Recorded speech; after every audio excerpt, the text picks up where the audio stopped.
Indiana has lost a broadcasting friend. He was not only on the air, but many people felt they knew him. Wonderful personality. His name was Tom Berg, and he recently succumbed to cancer after one heck of a fight.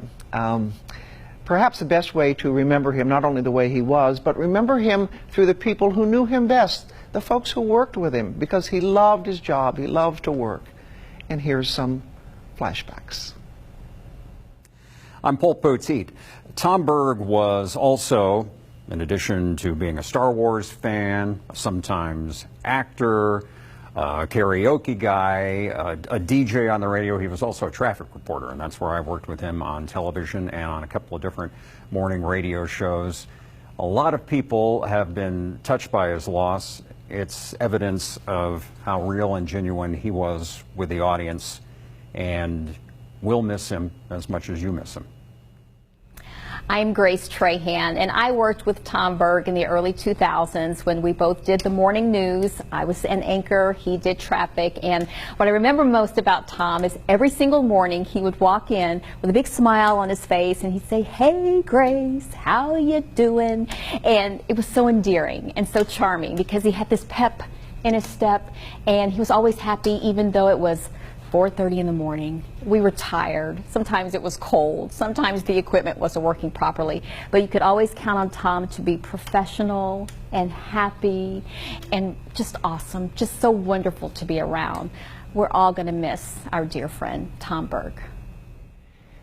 Thank you for those reflections. And now a look back just a few months ago when our Julie Patterson visited with Tom Berg.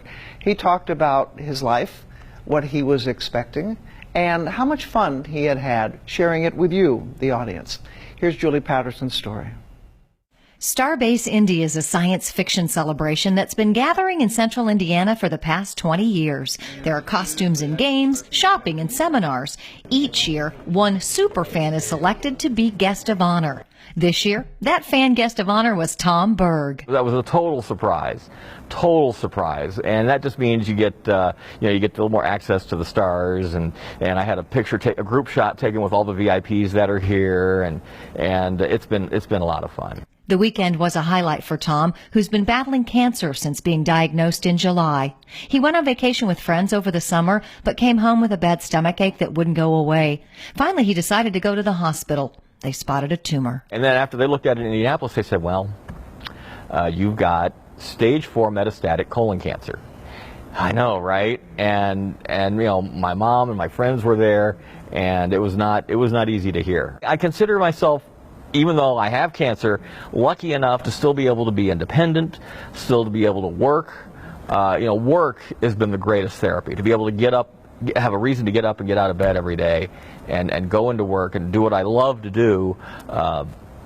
That's wonderful. That job is in Knox, Indiana at radio station WKVI. Tom has had his own morning radio show there for the past 5 years. His community embraced him by raising $10,000 in just 3 days for Tom to take his bucket list trip. When I went on my bucket list trip, that was the biggest hug ever. Seriously. Tom took his trip in September. He went to Las Vegas, where he saw Penn and Teller and the Beatles' Love Cirque du Soleil show. He went indoor skydiving and took a helicopter tour of the Grand Canyon and the Hoover Dam. Being a big Star Wars fan, as I am, probably the highlight for me were two things. Yeah. We actually got to go to Lucasfilm, the Wow. Lucasfilm Studios in San Francisco. Probably my favorite place out in it was in Petaluma, California. There's a place called Rancho Obi-Wan. Ah. There's a guy named Steve Sansweet who has the Guinness Book of World Records for the largest collection of Star Wars items. He has more than you? Absolutely. Tom has chronicled all of his adventures on Facebook. He also posts updates about treatments and doctor visits. Included in many of the posts, you'll see Tom's friends, James and Sarah Gillard.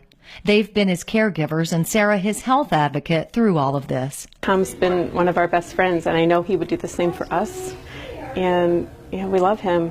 Every 2 weeks, Sarah or Tom's mom, Judy, go with him for a 5-day chemo treatment. I have to fight building a wall because you want to separate yourself from the pain that he's going through, but I can't. I have to be all in with him. You've heard this a million times. You've heard day at a time, and we'll just see how it goes. But I'm just taking it a day at a time and still having fun. always with you what cannot be done. I always go back to Yoda on that. All right, I'll give it a try. No, try not. Do or do not. There is no try.